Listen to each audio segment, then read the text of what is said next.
This conference will now be recorded. अस्सलामु अलैकुम व रहमतुल्लाहि व बरकातुहू। अऊज़ु बिल्लाहि मिनश शैतानिर रजीम। बिस्मिल्लाहिर रहमानिर रहीम। रब्बि इश्रह ली सदरी व यस्सिर ली अमरी वहलुल उक़दतम मिन लिसानी यफ़क़हू क़ौली। रब्बि ज़िदनी इल्मा। अल्लाहुम्मा अरिनल हक़्क़ हक़्क़न वरज़ुक़ना इत्तिबाअह व अरिनल बातिला बातिलन वरज़ुक़ना इज्तिनाबा। आमीन या रब्बल आलमीन। अल्लाहुम्मा तहिर कुलूबना मिनन निफाक व अअमालना मिनर रिया व अलसिनतना मिनल कज़िब व अअयुनना मिनल ख़ियाना फ़इन्नका तअलमु ख़ाइनतल अअयुनि व मा तुख़फ़िस सुदूर।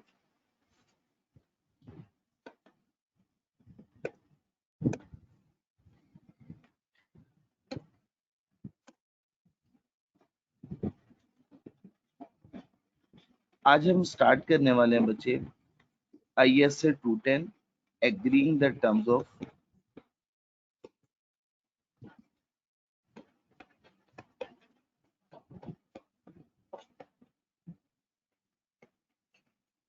Audit engagement.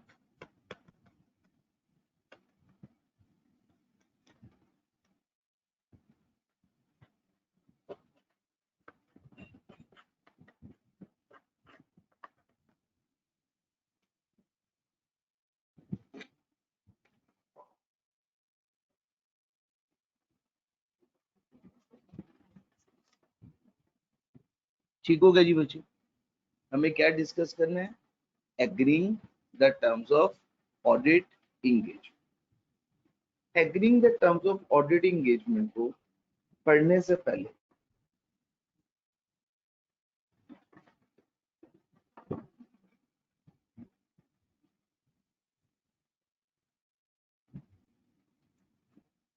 हम लोगों ने अपॉइंटमेंट से रिलेटेड कंपनीज एक्ट 2017 की कुछ प्रोविजंस डिस्कस की। फिर उसके बाद बच्चे हमने कोड ऑफ एथिक्स का पोर्शन डिटेल पढ़ा, जो चैप्टर 13 और चैप्टर 2 में कवर हो रहा। बच्चे आज से हम लोग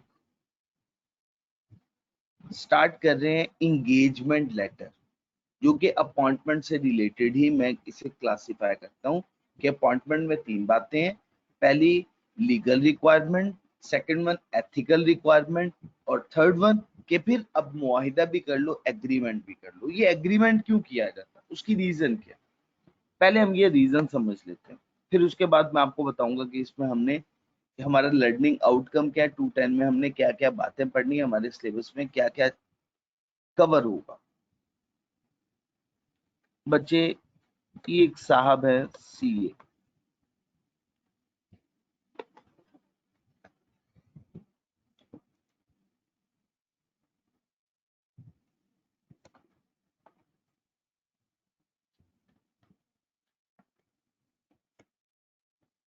A लिमिटेड कंपनी है।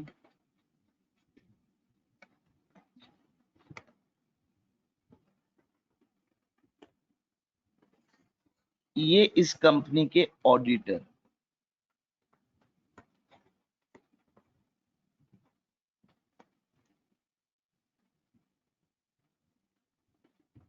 इन साहब ने जाके A लिमिटेड कंपनी का ऑडिट शुरू किया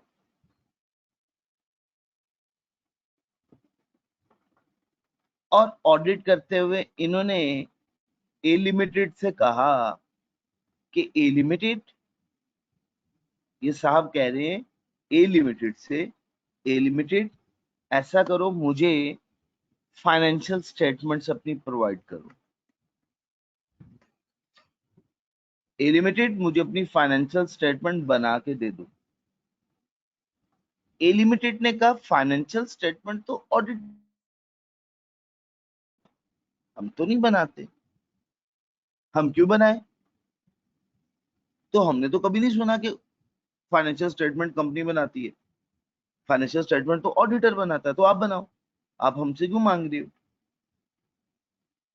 फिर CA साहब ने कहा कि BRS मुझे प्रोवाइड करो, बैंक रिकॉन्सिलिएशन स्टेटमेंट। ए लिमिटेड ने कहा नहीं नहीं, वो हमारी कॉन्फिडेंशियल इंफॉर्मेशन है, वो तो हम आपसे नहीं शेयर करें। अपने सप्लायर की इंफॉर्मेशन प्रोवाइड करो। नहीं, सप्लायर की इंफॉर्मेशन आप रहने दें, उसके बगैर ही आप ऑडिट कर डालें। अब हमें प्रॉब्लम हो रही है, हम ऑडिट के दौरान उनसे कुछ चीजें मांगते हैं, उनमें से कुछ चीजें हमें वो मिल रही हैं, कुछ चीजों के बारे में रिस्ट्रिक्शन लग रही है, और कुछ चीजों के बारे में ये कहा जा रहा है कि ये तो काम ही आपने करना है, हमने थोड़ी करना है। अब प्रॉब्लम ये है कि अभी तक इन साहब को नहीं पता कि इनकी रिस्पॉन्सिबिलिटीज क्या है, और ए लिमिटेड को भी नहीं पता कि इनकी रिस्पॉन्सिबिलिटीज क्या है, और ए लिमिटेड को ये भी नहीं पता कि भी ये सीए की रिस्पॉन्सिबिलिटीज क्या है। ये अपनी रिस्पॉन्सिबिलिटीज भी सीए की रिस्पॉन्सिबिलिटी ही समझ रही है कि ये सारे काम सीए ने करने हैं। तो क्या करें, इन पहले बिफोर टाइम रिस्पॉन्सिबिलिटीज ना बता दी जाए कि भी रिस्पॉन्सिबिलिटीज सीए की ये है, और रिस्पॉन्सिबिलिटीज जो मैनेजमेंट की है, कंपनी की है, वो रिस्पॉन्सिबिलिटीज ये है, ताकि ड्यूरिंग ऑडिट किसी भी तरह की कोई प्रॉब्लम ही ना हो बाद में। ठीक है ना, बिफोर टाइम ऑडिटर को पता हो कि मेरी रिस्पॉन्सिबिलिटी ये है, मेरी ड्यूटीज ये है।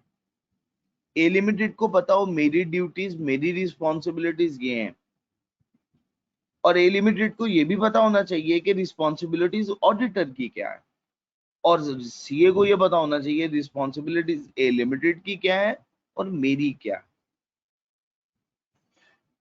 अब उसके लिए जरूरी है कि फिर मैनेजमेंट के साथ आप एक एग्रीमेंट कर लें, एक मैनेजमेंट के साथ मुआहिदा कर लें, कॉन्ट्रैक्ट कर लें, उसमें ये तमाम बातें लिख दें।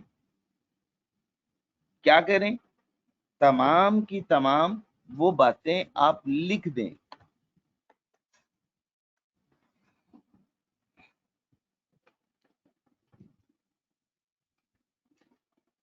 इस लेटर को हम कहते हैं इंगेजमेंट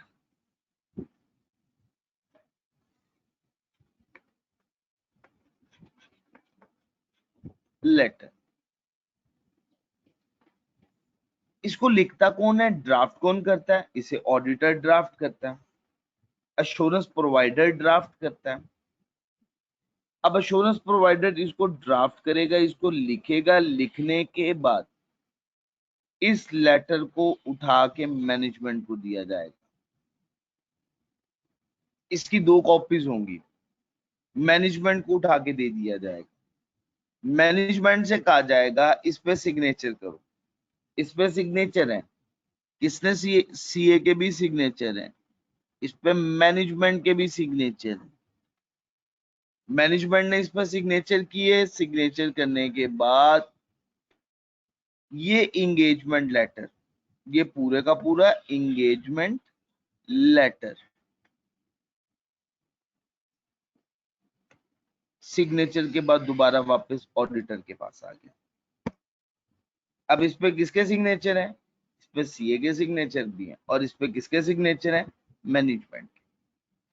अब अगर ड्यूरिंग ऑडिट मैनेजमेंट ने कहा कि ये काम तो हमारा नहीं है, सीए उसी वक्त क्या कहेगा, लेके भी आओ इंगेजमेंट लेटर, सामने खोलो इनके, इसमें इनको दिखाओ क्या ये लिखा नहीं हुआ कि ये काम तो मैनेजमेंट को करना है, हमें नहीं करना, हमारी जिम्मेदारी नहीं है, ये जिम्मेदारी मैनेजमेंट की है, रिस्पॉन्सिबिलिटी मैनेजमेंट की है, और मैनेजमेंट ने इसको एग्री भी किया हुआ है, इसको एक्नॉलेज भी किया हुआ है। क्लियर होगा जी बच्चे। तो बच्चे ये इंगेजमेंट लेटर का ये मेन पर्पस ये है ताकि एक्नॉलेजमेंट हो सके। एक्नॉलेजमेंट का मतलब क्या, मैनेजमेंट अपनी जिम्मेदारी जब तक कबूल नहीं कर लेती, आपने इस ऑडिट को एक्सेप्ट नहीं करना, जब तक मैनेजमेंट अपनी जिम्मेदारी नहीं मान लेती। कि भी ये मेरी जिम्मेदारी है और ये मुझे ही पूरी करनी है। जब तक मैनेजमेंट ये काम नहीं कर लेती, आपने ऑडिट को एक्सेप्ट नहीं करना। जहां तक बच्चे बात क्लियर हो गई? कोई प्रॉब्लम तो नहीं है?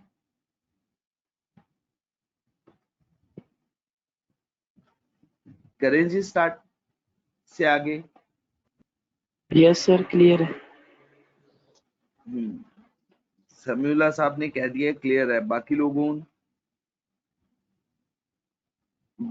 को भी क्लियर है जी? ठीक है जी बच्चे। जी मुस्तजाब साहब बिल्कुल ठीक हो गया जी। मोहम्मद जुनेद साहब का भी मैसेज आ गया जी। अभी हमने ये कॉन्सेप्ट नहीं पढ़ा, सिर्फ और सिर्फ हमने ये थीम समझा है कि ये IAS 210 का पर्पस क्या है।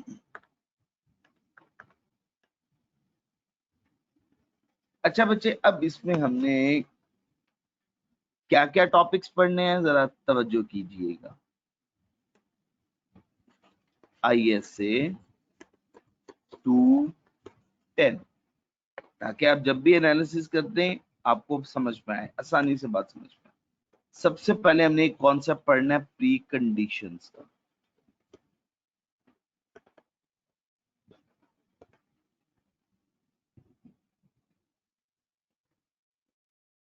फिर उसके बाद बच्चे हमने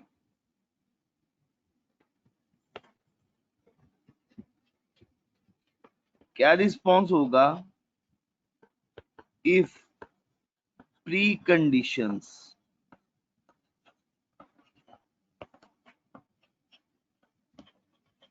आर नॉट एग्जिस्ट या बच्चे प्रेजेंट।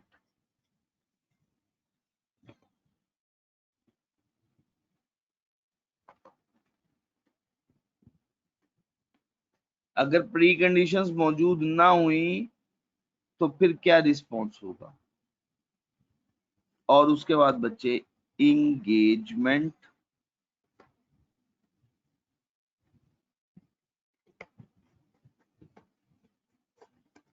लेटर्स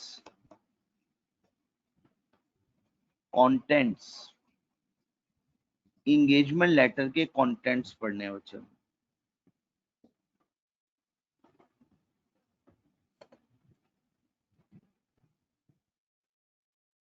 इसके बाद बच्चे हमने नेक्स्ट रिकरिंग ऑडिट का कॉन्सेप्ट पढ़ना है।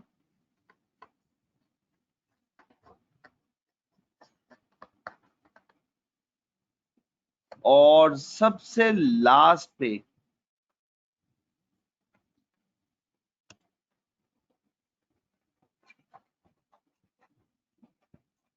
Change in terms of engagement।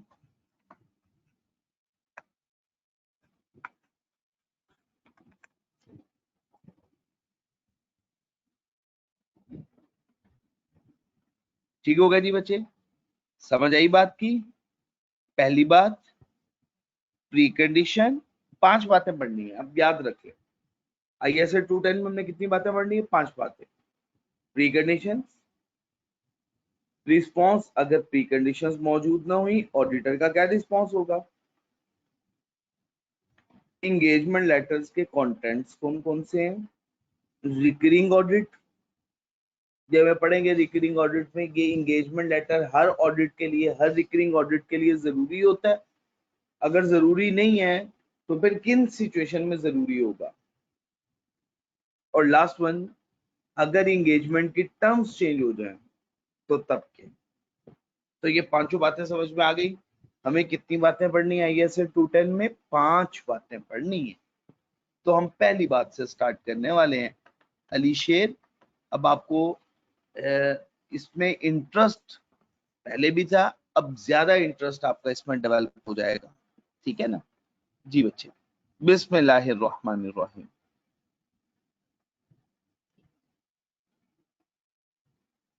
बच्चे एक CA, सबसे पहले हम टॉपिक स्टार्ट करने वाले हैं। सबसे पहला टॉपिक प्री कंडीशंस।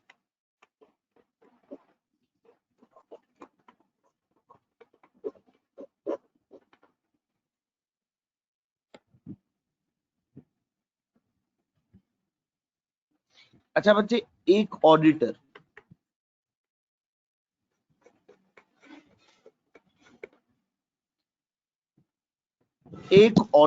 सर या तो ऑडिट को एक्सेप्ट करेगा सर या बच्चे कंटिन्यू करेगा। एक्सेप्ट का मतलब है नई इंगेजमेंट है, नई इंगेजमेंट को एक्सेप्ट करना।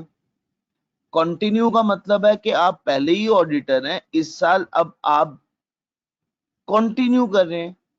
कंटिन्यू करते भी हुए सम टाइम ऐसा है ना कि हमने कहा है कि एंगेजमेंट लेटर साइन होगा, तो फिर उस टाइम पे भी आपने ये बातें देखनी।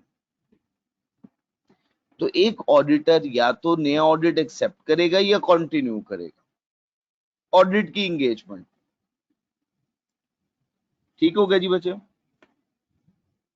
Only when the basis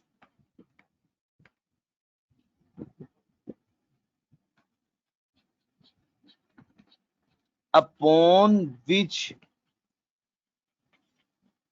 it is to be performed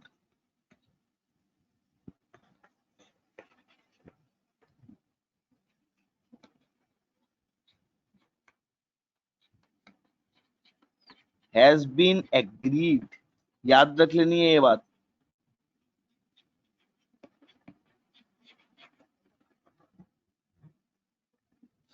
तो क्या कह दिया हमने?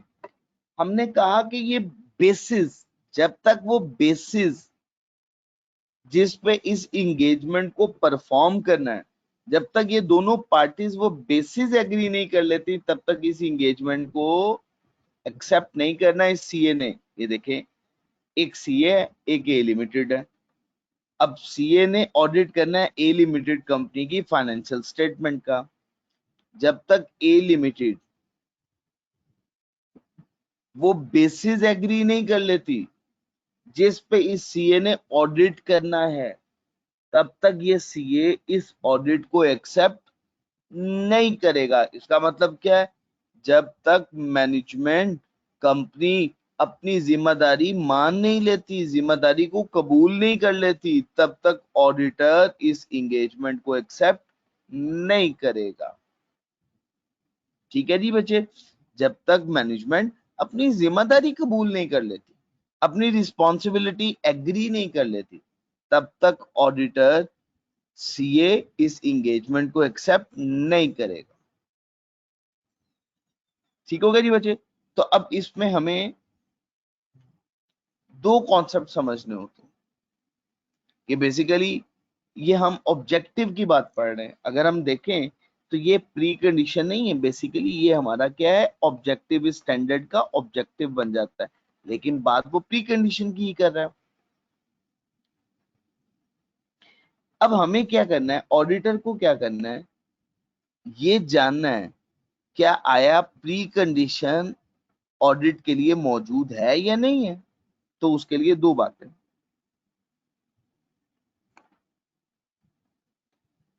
एस्टेब्लिश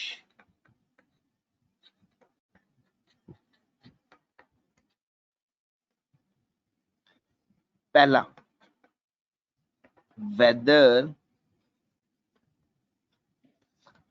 preconditions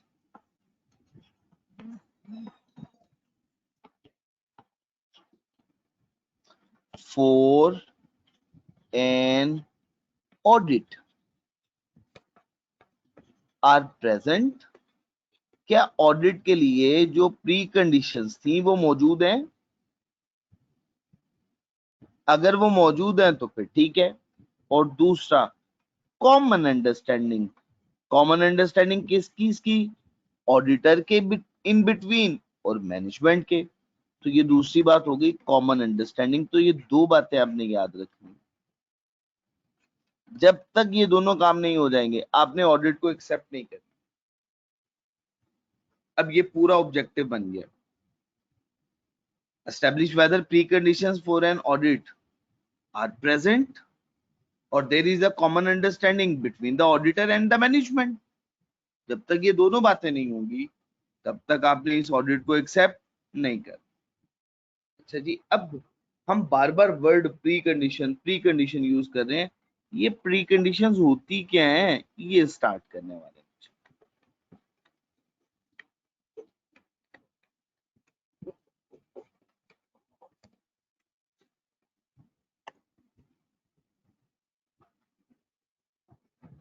अब प्री कंडीशन के कॉन्सेप्ट को समझने के लिए बच्चे, सबसे पहला पॉइंट, एक एग्जांपल पहले हम समझ रहे हैं, फिर उसके बाद ये बात समझें।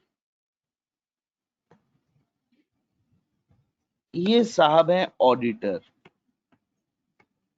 सी है ये, और ये ऑडिट क्लाइंट ए लिमिटेड कंपनी।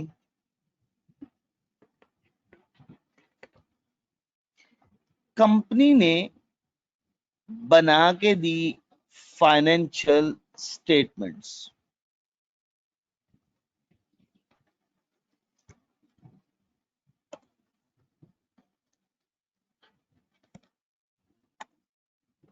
इस फाइनेंशियल स्टेटमेंट का सीए ने क्या कर देना है, ऑडिट करना।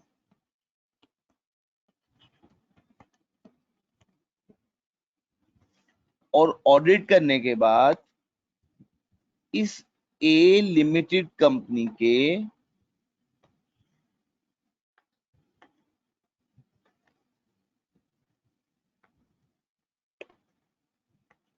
शेयर होल्डर्स हैं,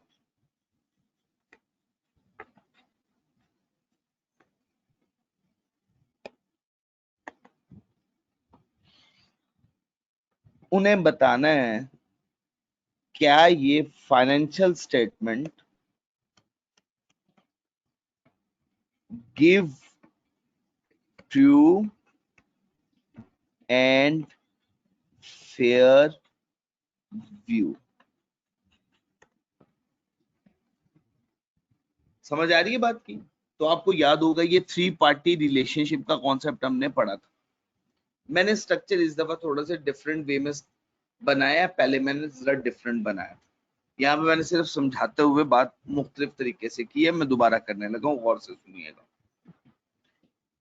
सीए ऑडिटर, ए लिमिटेड कंपनी, कंपनी ने बनाई फाइनेंशियल स्टेटमेंट, फाइनेंशियल स्टेटमेंट बना के ऑडिटर को दे दी, ऑडिटर ने उन फाइनेंशियल स्टेटमेंट का ऑडिट करना है, ऑडिट करने के बाद शेयर होल्डर्स को बताना है कि ये financial statement true and fair view provide कर रही है या ये financial statement true and fair view provide नहीं कर। अब इसमें जो फाइनेंशियल स्टेटमेंट है ये है main subject matter.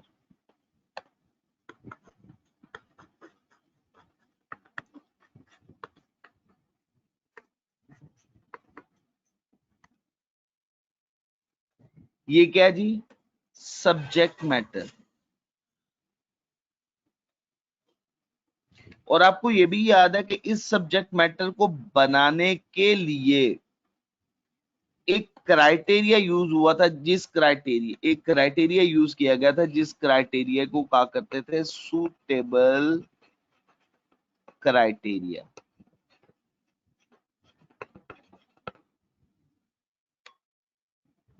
In financial statement को बनाने के लिए क्राइटेरिया यूज किया गया था जिस क्राइटेरिया को क्या कहते हैं जी, सूटेबल क्राइटेरिया। ठीक होगा जी बच्चों? अब पहला काम, सबसे पहला काम प्री कंडीशंस में, इस फाइनेंशियल स्टेटमेंट को बनाने के लिए जो क्राइटेरिया ये कंपनी यूज कर रही है, कंपनी इस फाइनेंशियल स्टेटमेंट को बनाने के लिए जो क्राइटेरिया यूज कर रही है, जो फ्रेमवर्क यूज कर रही है, क्योंकि बेसिकली ये फ्रेमवर्क के मुताबिक बनाना है, इसे कहते हैं फाइनेंशियल रिपोर्टिंग फ्रेमवर्क। क्या वर्ड बोलते हैं, मैं रिपीट कर रहा हूं, फाइनेंशियल रिपोर्टिंग फ्रेमवर्क। मैं रिपीट कर रहा हूं, ए लिमिटेड कंपनी फाइनेंशियल स्टेटमेंट को बनाने के लिए जो फ्रेमवर्क, फाइनेंशियल रिपोर्टिंग फ्रेमवर्क, इसको लिखते हैं हम FRF, financial reporting framework.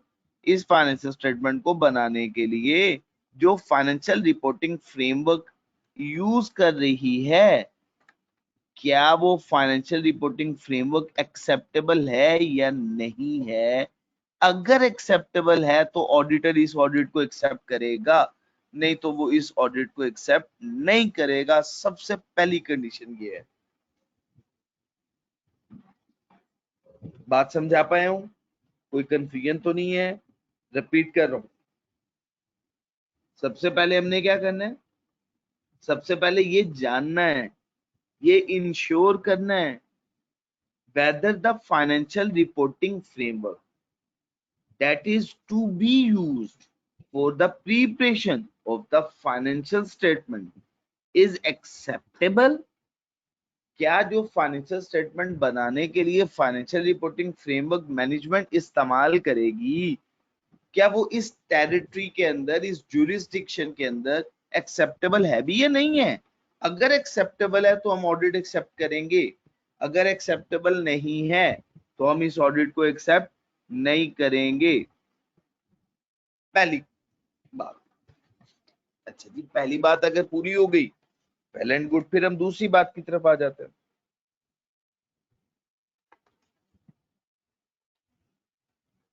Common understanding.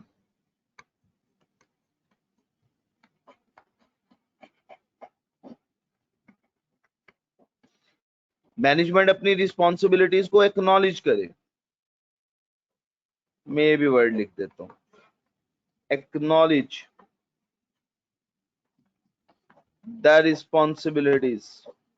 Management अपनी जिम्मेदारी, अपनी रिस्पॉन्सिबिलिटीज को कबूल कर ले, मान ले, तो हम ऑडिट को एक्सेप्ट कर लेंगे। अगर मैनेजमेंट अपनी रिस्पॉन्सिबिलिटीज को कबूल ना करे, हम इस ऑडिट को एक्सेप्ट नहीं करेंगे। इसको कहते हैं प्रीमाइज। क्या वर्ड बोलते हैं इसके लिए? इसके लिए वर्ड बोलते हैं प्रीमाइज।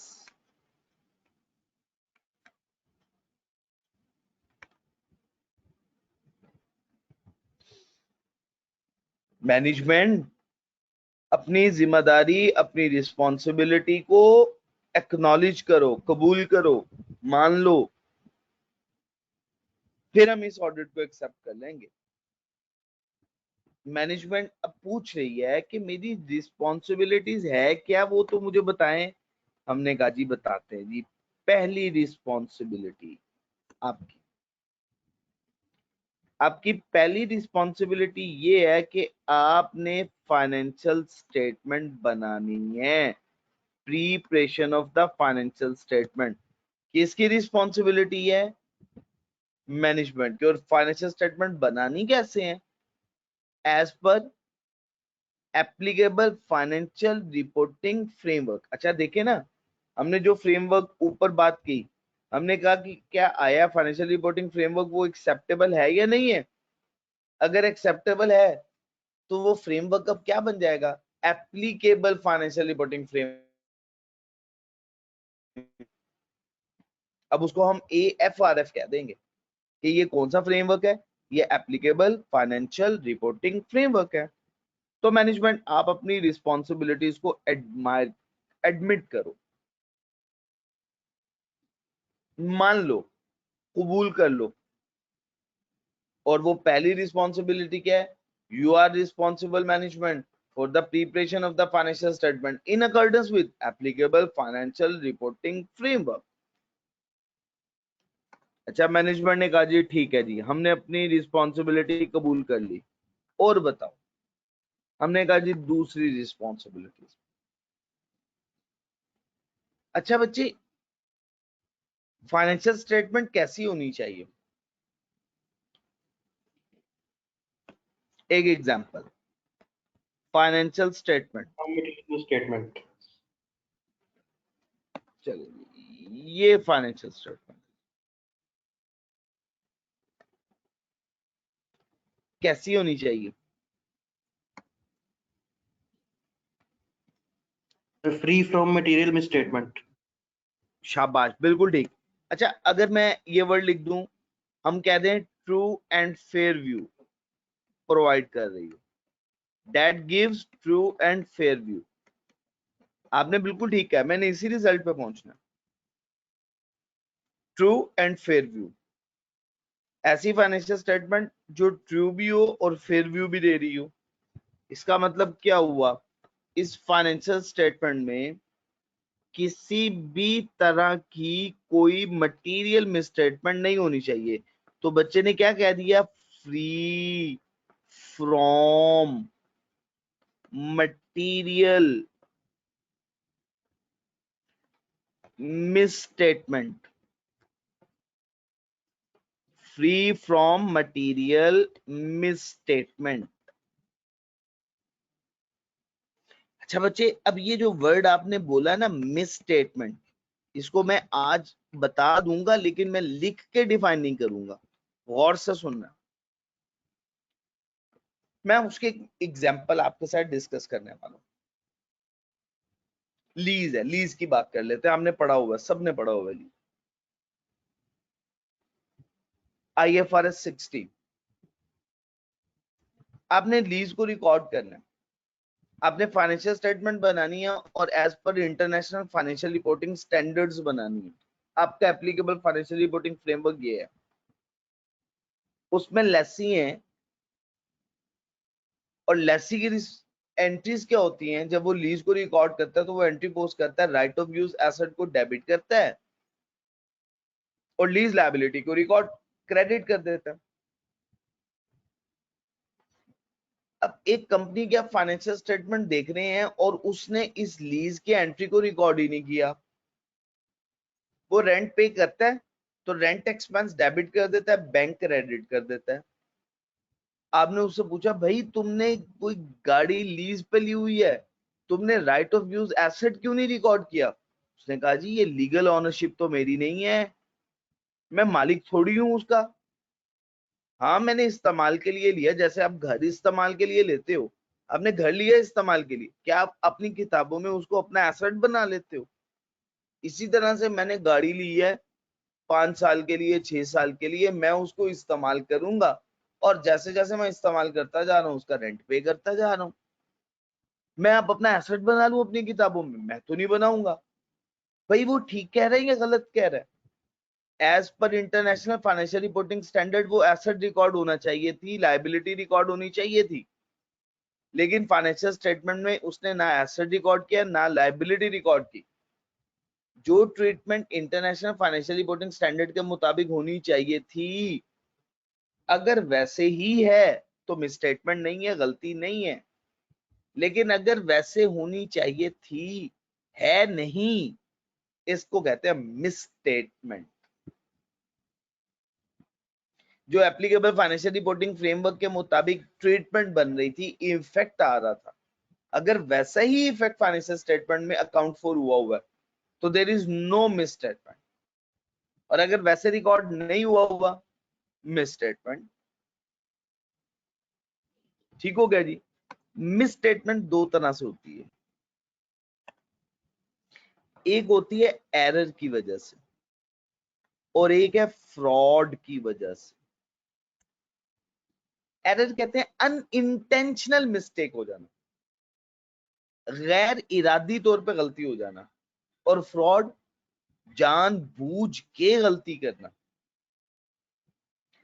हम चाहते हैं कि हमारी स्टेटमेंट, फाइनेंशियल स्टेटमेंट में मिसस्टेटमेंट ना हो, ना ही एरर की वजह से ना ही फ्रॉड की वजह से। तो फिर हमें क्या करना पड़ेगा? हम चाहते हैं कि हमारी financial statement free from material misstatement हो। उसके लिए स्ट्रिक्ट कंट्रोल्स की जरूरत है। किसकी जरूरत है जी? कंट्रोल्स की जरूरत है।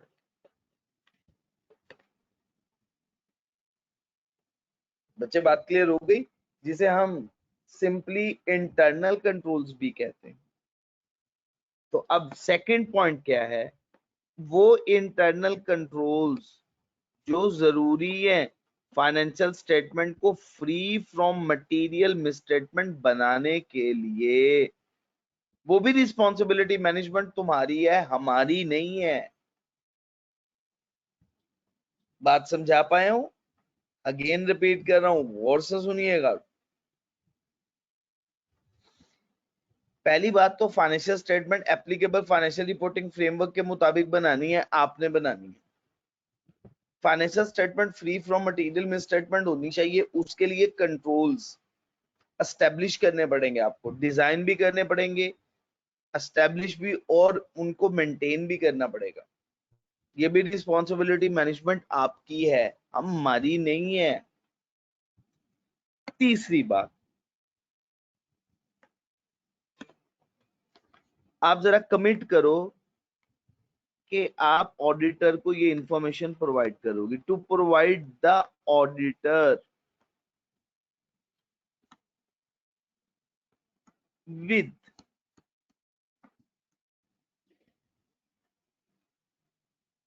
आप ऑडिटर को प्रोवाइड करोगी, मैनेजमेंट कमिट करो।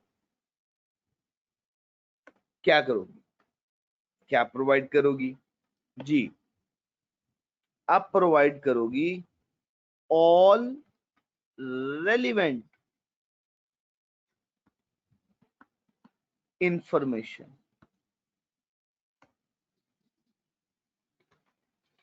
फाइनेंशियल स्टेटमेंट बनाने के लिए ना, जो प्राइम बुक्स ऑफ अकाउंट्स है, जैसे जर्नल एंट्रीज हो गई, लेजर्स हो गए, उसकी सपोर्टिंग डॉक्यूमेंट्स हो गए, ये अगर इसके अलावा कोई एडिशनल इंफॉर्मेशन चाहिए हुई तो आप वो भी प्रोवाइड करोगी। जैसे कंट्रोल्स के डॉक्यूमेंटेशन वगैरह हो गए, वो कोई एडिशनल इंफॉर्मेशन चाहिए हुई, आपने सॉफ्टवेयर डिजाइन करवाया हुआ है, हमने कहा जी सॉफ्टवेयर के डिजाइन के जरा हमें पेपर्स दिखाइएगा, उसके अप्रूवल के पेपर्स दिखाइएगा। अगर कोई एडिशनल इंफॉर्मेशन चाहिए हुई तो आप उसकी भी हमें एक्सेस प्रोवाइड करोगे। और तीसरी बात, जो लोग आपके पास काम कर रहे हैं, उन लोगों से अगर हमें कोई इंफॉर्मेशन चाहिए हुई तो वो भी आप प्रोवाइड करोगे। और उसकी एक्सेस क्या होनी चाहिए? अनरिस्ट्रिक्टेड एक्सेस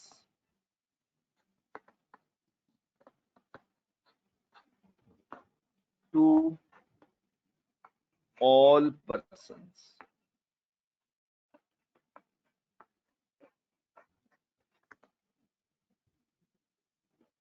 ठीक हो गया जी बच्चे?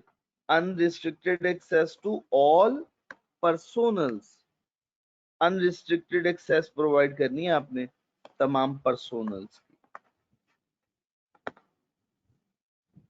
ये है बच्चे प्री कंडीशन। समझ आ गई बच्चे बात? प्री कंडीशन में क्या है? पहली बात, फाइनेंशियल रिपोर्टिंग फ्रेमवर्क, आप ऑडिटर हो, आप ऑडिट करने के लिए जा रहे हो। लेट्स सपोज मुजम्मिल साहब ऑडिटर हैं कंपनी के। मुजम्मिल साहब कहते हैं जी मैं ऑडिट तभी एक्सेप्ट करूंगा, अभी मैंने ऑडिट एक्सेप्ट नहीं किया, अभी मैं ऑडिटर नहीं बना हूं। अरसलान साहब वो क्या कह रहे हैं, मैं एक्सेप्ट सिर्फ तभी करूंगा अगर आपका फाइनेंशियल रिपोर्टिंग फ्रेमवर्क एक्सेप्टेबल होगा, अदरवाइज मैं नहीं करूंगा। अब अरसलान साहब आपको कैसे पता चलेगा कि इनका फाइनेंशियल रिपोर्टिंग फ्रेमवर्क एक्सेप्टेबल है या नहीं है? आप सबसे पहले जाके करोगे बच्चे, सबसे पहला काम क्या करोगे? नेचर ऑफ द एंटिटी को समझोगे। एंटिटी क्या है? सीमेंट इंडस्ट्री है, शुगर इंडस्ट्री है, क्या है? और उसके लिए कौन से रेलिवेंट स्टैंडर्ड्स है? फिर उसका पर्पस क्या है? पर्पस क्या?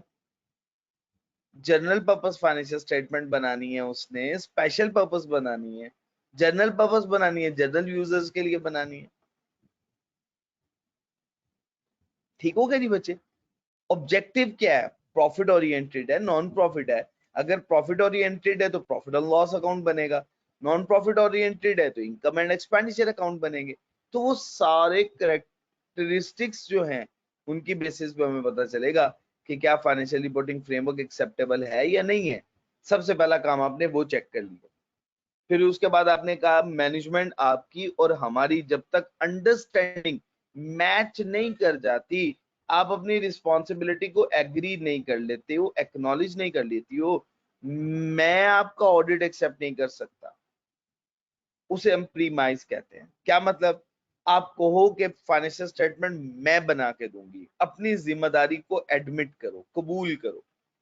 आप कहो कि फाइनेंशियल स्टेटमेंट को फ्री फ्रॉम मटेरियल मिसस्टेटमेंट बनाने के लिए जिन इंटरनल कंट्रोल्स की जरूरत है वो इंटरनल कंट्रोल्स डिजाइन, इंप्लीमेंट और मेंटेन मैं करूंगी, कबूल करो। तीसरी बात, आपने ऑडिटर को हमें एक्सेस प्रोवाइड करनी है। एक्सेस किस चीज की प्रोवाइड करनी है? To provide the auditor with जितनी भी इंफॉर्मेशन चाहिए उस ऑडिट उस फाइनेंशियल स्टेटमेंट से मुतालिक। अगर कोई एडिशनल इंफॉर्मेशन चाहिए तो वो भी, और जिन लोगों ने वो फाइनेंशियल स्टेटमेंट बनाई है उन लोगों से अगर हमें कोई इंफॉर्मेशन चाहिए हुई तो उनकी एक्सेस भी अनरिस्ट्रिक्टेड होगी, तब हम आपका ऑडिट एक्सेप्ट करेंगे। तो बच्चे पढ़िएगा जरा पहला प्री कंडीशन का टॉपिक 2.1 जल्दी से पढ़िएगा, मुकम्मल नहीं, रिस्पॉन्स से पहले पहले तक।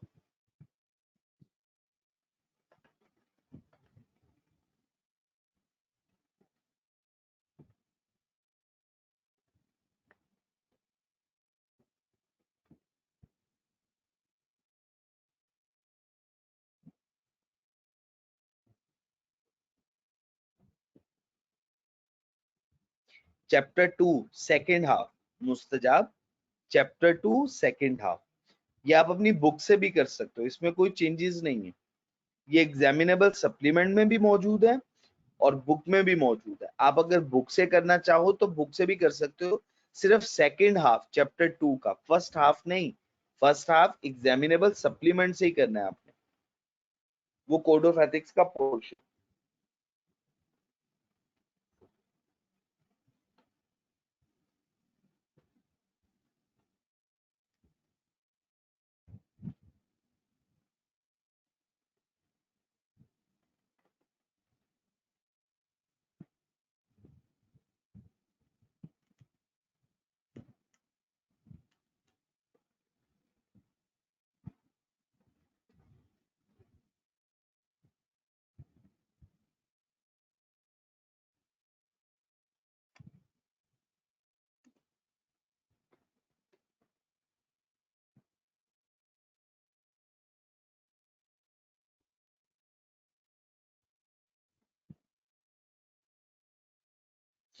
जी, प्री कंडीशंस इंगेजमेंट की, ऑडिट इंगेजमेंट की, क्योंकि हम अब ऑडिट पढ़ रहे हैं, इंटरनेशनल स्टैंडर्ड्स ऑन ऑडिटिंग। आपको याद होगा नफीस, मैंने आपसे कहा था कि जब हम आईएसएस पढ़ेंगे तो आईएसएस में दो बातें हैं। पहली बात, हम ऑडिट से मुतालिक, और दूसरा वो ऑडिट भी किसका? फाइनेंशियल स्टेटमेंट का, हिस्टोरिकल फाइनेंशियल स्टेटमेंट। ठीक हो गया जी बच्चे? और इसका नाम भी अगर आप देखें ना, agreeing the terms of audit engagement, agreeing the terms of audit engagement.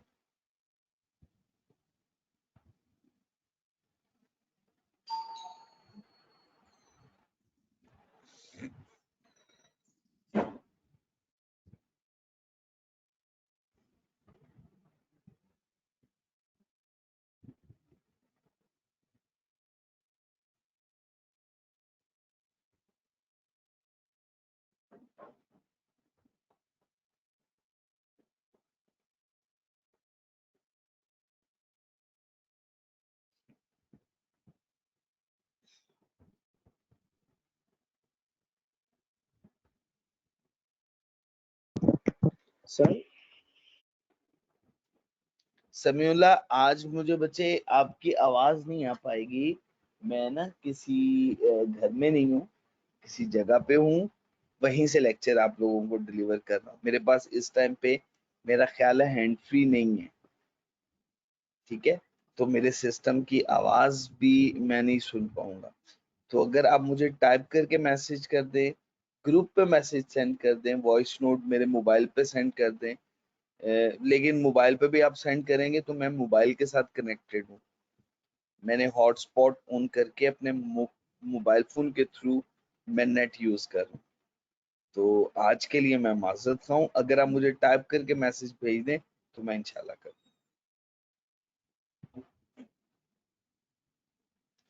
Alisher, जो भी आपने वर्ड बोला ना, अभी ये वर्ड ना बोलो, ये जो आप डिस्क्रीट और फ्लेक्सिबल का वर्ड बोल रहे हो, कुछ जगहों पे है फ्लेक्सिबिलिटी, लेकिन वो कुछ कंडीशंस ऐसी हैं जो बहुत स्ट्रिक्ट है, जैसे हमने कह दिया ना प्री कंडीशंस मौजूद नहीं है, ये भाई फ्लेक्सिबिलिटी इसमें नहीं है। अभी मैं उसकी रीजन भी बताता हूँ, नीचे है, हम पढ़ेंगे रिस्पॉन्स। अगर प्री कंडीशंस मौजूद ना हो, लेट्स सपोज आप कह देते हो सर अगर, फर्ज कर लेना सर अगर प्री कंडीशंस मौजूद नहीं है तो क्या करना, वो फिर हम डिस्कस करते हैं अभी। सर अगर कंटिन्यू ऑडिट तो जी, agreeing the terms of audit engagement, चाहे आप एक्सेप्ट कर रहे हो चाहे आप कंटिन्यू कर रहे हो, ऑब्जेक्टिव पढ़िएगा, दोनों वर्ड लिखे हुए, मैंने भी लिखे थे दोनों वर्ड्स, एक्सेप्ट करना है या कंटिन्यू करना। एक्सेप्ट का मतलब है फर्स्ट टाइम आप ऑडिट एक्सेप्ट कर रहे हो, कंटिन्यू का मतलब है आप सेकंड टाइम ऑडिट कंटिन्यू कर रहे हो, रिकरिंग ऑडिट है आपका, देन तब भी ये स्टैंडर्ड अप्लाई होगा।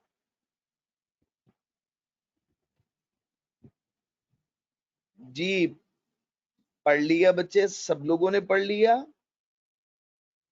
नफीस साहब, अनीस, जुनेद, हसनैन शहबाज साहब, अरसलान जवेद साहब, मुस्तजाब साहब, समीउल्ला, समीउल्ला के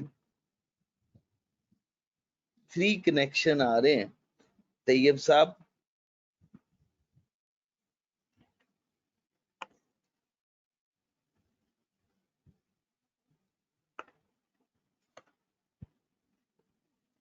पढ़ लिया जी बच्चे?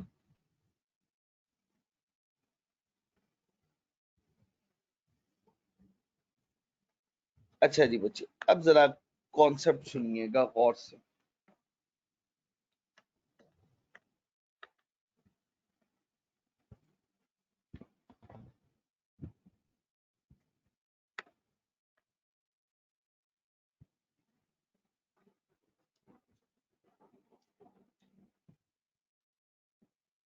बच्चे रिपोर्ट,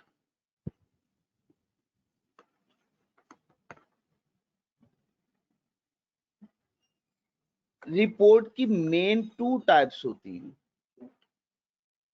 एक कहलाती है अनमॉडिफाइड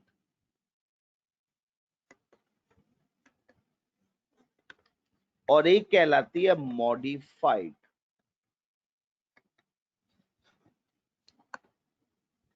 मॉडिफाइड की फर्दर 3 टाइप्स होती हैं, बल्कि ठहरिएगा,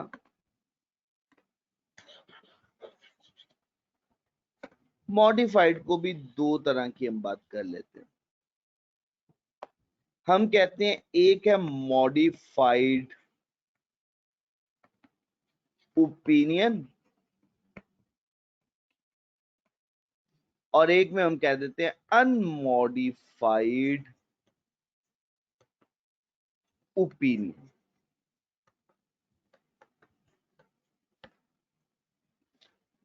अब मॉडिफाइड ओपिनियन में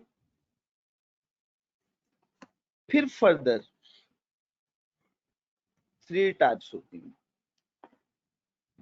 एक कहलाती है क्वालिफाइड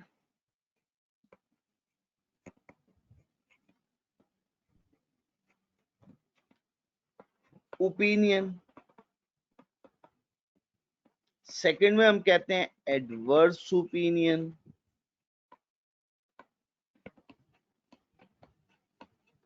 और थर्ड वन केस में हम कहते हैं disclaimer of opinion.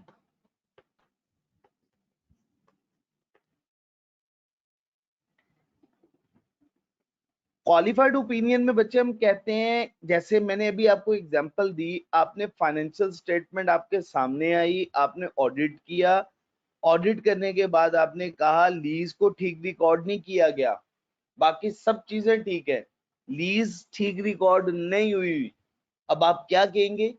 Financial statement ठीक है, लीज के अलावा लीज ठीक रिकॉर्ड नहीं हुई, ये क्वालिफाइड ओपिनियन, ठीक है ना। जैसे आपके सामने कोई डिश आई, बनी, आपके सामने आई, आपने चेक किया और चेक करने के बाद नमक ठीक नहीं है, बाकी ठीक है, क्वालिफाइड ओपिनियन। अब आपके सामने एक डिश आई, आपने उसको खाया और खाने के बाद कहा ये बिल्कुल ही ठीक नहीं है, ये खाने लायक ही नहीं है। फाइनेंशियल स्टेटमेंट में कोई भी बात दुरुस्त नहीं है, एडवर्स ओपिनियन। तो इसको मैं कहते हुए क्या करता हूं, क्वालिफाइड ओपिनियन के केस में हमें आपकी ये बात अच्छी नहीं लगी, एडवर्स ओपिनियन में हमें आप ही अच्छे नहीं लगे। अच्छा, अब तीसरी बात जिसके लिए ये सारी बातें मैंने की हैं वो ये है, उसकी तरफ आपने तवज्जो करनी। आपके सामने कोई चीज लाके रखी और कहा जरा चेक करके बताएं ठीक बनी हुई है, और आप क्या कहते हो, ये क्या है, मुझे तो इसकी समझ ही कुछ नहीं आ रही, ये है क्या, मैं कैसे बताऊं। अब डिस्क्लेमर ऑफ ओपिनियन के केस में फाइनेंशियल स्टेटमेंट आपको दे दी और कहा ये पकड़ ले, और आप उनसे मांग रहे हो कि मुझे इसकी वेरिफिकेशन के लिए डॉक्यूमेंट्स दे दो। वो कहते हैं डॉक्यूमेंट्स नहीं है, बस ये फाइनेंशियल स्टेटमेंट है, आप ऐसे ही इस पे रिपोर्ट दे दो। ये कहलाती है स्कोप लिमिटेशन।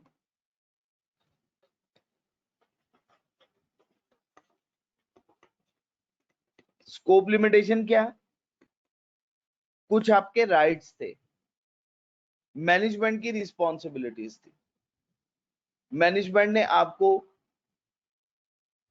इंफॉर्मेशन प्रोवाइड करनी थी, अगर एडिशनल इंफॉर्मेशन की जरूरत थी तो मैनेजमेंट ने वो भी आपको प्रोवाइड करनी थी, अगर आपको पर्सोनल से कुछ इंफॉर्मेशन चाहिए थी आपको वो भी मिलनी चाहिए थी।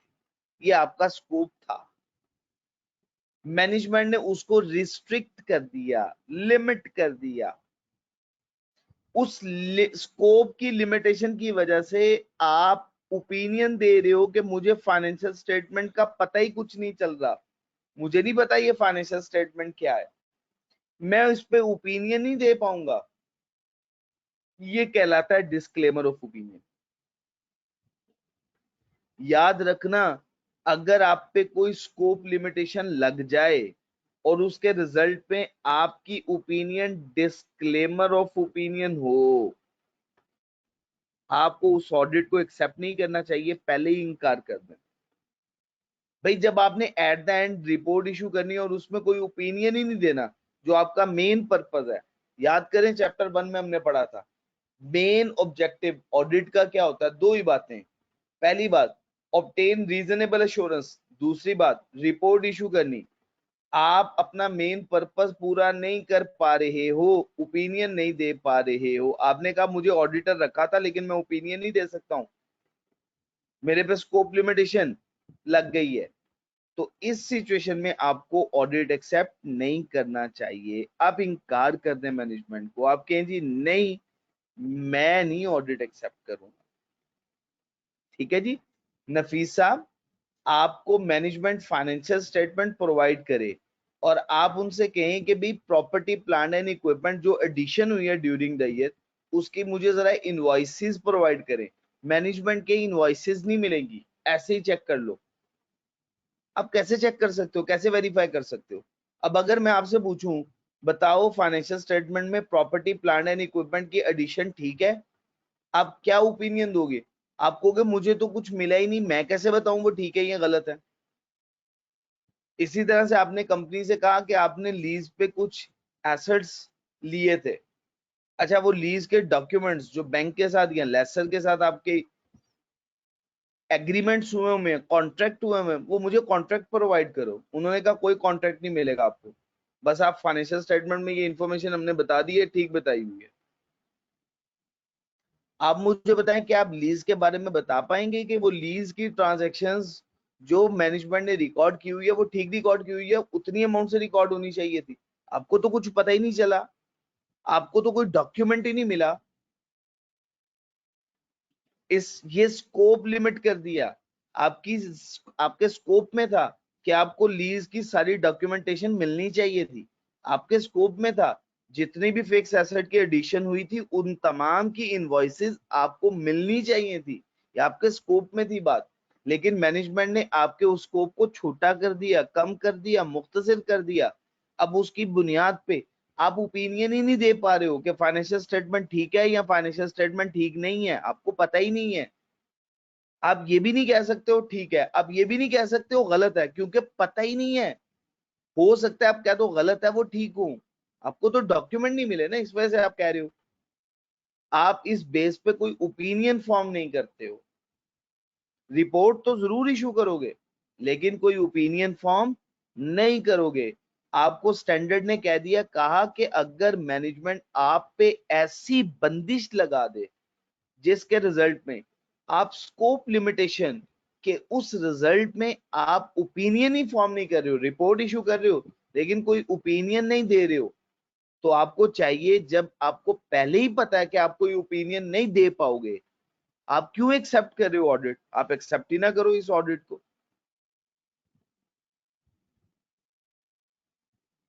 ठीक हो गया जी बच्चे, यही था पॉइंट सबसे मुश्किल, मैंने आप लोगों के साथ जो डिस्कस कर दिया है, मैं आप लोगों को यहां से बता भी देता हूं।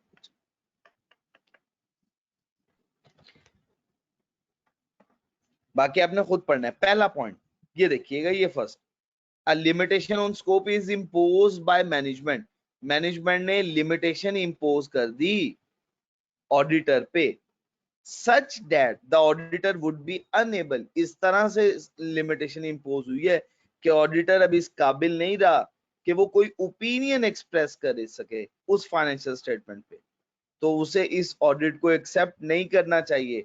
हाँ, एक सिचुएशन में एक्सेप्ट करना पड़ेगा, जब कानून कह दे कि आप एक्सेप्ट करो, आप ऑडिटर बनोगे, तब आप कानून को मना नहीं कर सकते हो, आपको ऑडिट बनना पड़ेगा, आपको ऑडिटर बनना पड़ेगा, आपको ऑडिट करना पड़ेगा, सिर्फ उस सिचुएशन।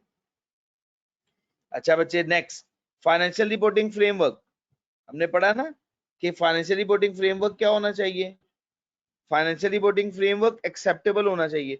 अगर फाइनेंशियल रिपोर्टिंग फ्रेमवर्क ये एक्सेप्टेबल नहीं है, तब भी आपको ऑडिट एक्सेप्ट नहीं करना चाहिए, क्योंकि हमने पहले कहा, हमने कहा ऑडिट एक्सेप्ट सिर्फ आपने तभी करना है when the basis upon which it is to be perform, जब इसकी बेसिस जिस पे आपने ऑडिट करना है वो एग्री करेंगी तो आपने ऑडिट एक्सेप्ट करना है।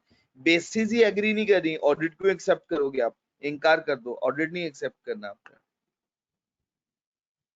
और अगर मैनेजमेंट अपनी रिस्पॉन्सिबिलिटी एग्री नहीं कर रही है, ये प्रीमाइज मौजूद नहीं है, मैनेजमेंट अपनी जिम्मेदारी नहीं मान रही, तब भी आपको ऑडिट एक्सेप्ट नहीं करना। तीन बातें याद रखिएगा, unless required by law regulation, पूरा सेंटेंस याद रखिएगा, unless required by law regulation आपको ऑडिट एक्सेप्ट नहीं करना। फर्स्ट वन स्कोप लिमिटेशन के केस में, दूसरा अगर फाइनेंशियल रिपोर्टिंग फ्रेमवर्क एक्सेप्टेबल ना हो, तीसरा मैनेजमेंट अपनी रिस्पॉन्सिबिलिटी को कबूल ना करे।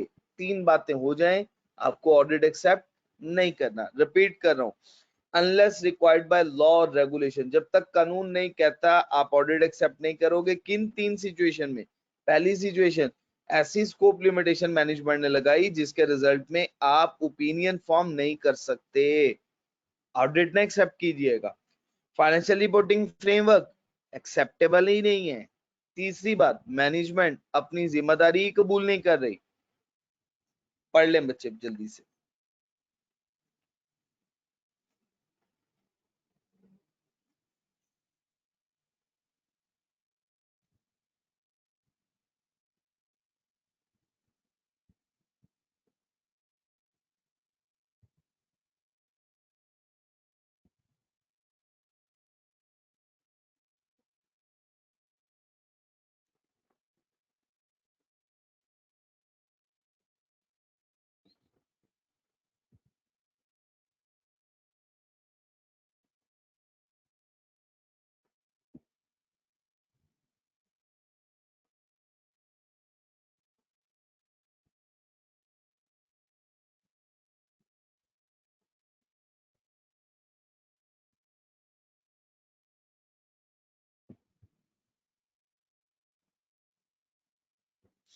आपने अभी फिलवक्त unless required by law regulation से पढ़ना है आप लोगों ने,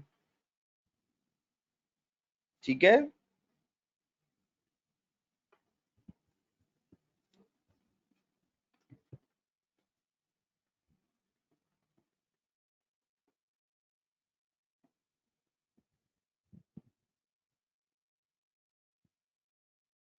जी नफीसा पढ़ लिया आपने? अब बच्चे बात समझ में आई है आपको? जी हसनैन शहबाज साहब को तो क्लियर हो गया। अच्छा जी मुजम्मिल साहब भी आ गए, माशाल्लाह माशाल्लाह, जिन्होंने तहरीक चलाई हुई है छुट्टियों की और आज खुद से छुट्टी पे।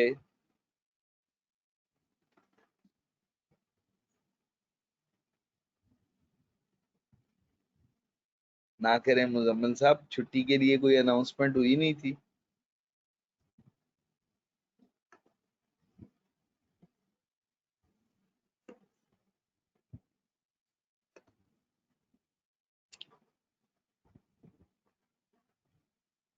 जी किसी बच्चे को कोई कंफ्यूजन? यहाँ तक कि बच्चे काफी है, टाइम हमारा कंप्लीट हो गया हुआ है। इंशाल्लाह इससे आगे फर्दर हम नेक्स्ट कंटिन्यू करेंगे। अच्छा ये जो एग्जांपल्स ऑफ स्कोप लिमिटेशन है अभी इसको इग्नोर कर दीजिएगा, इसको चैप्टर 14 में डिटेल डिस्कस करेंगे हम इंशाल्लाह। मेरी कोशिश होगी इस चैप्टर के फौरन हम सबसे लंबा चैप्टर 14 ही है हमारा, हम स्टार्ट कर दें। ठीक है जी बच्चे, क्या कहना चाह रहे हैं बच्चे?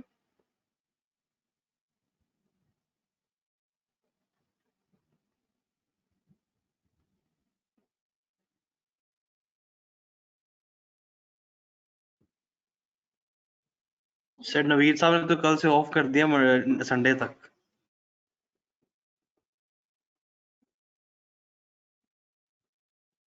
चलें कल की सिर्फ क्लास ले लें, फिर उसके बाद मैं भी ऑफ कर दूंगा, फिर आप इंजॉय कर लीजिए।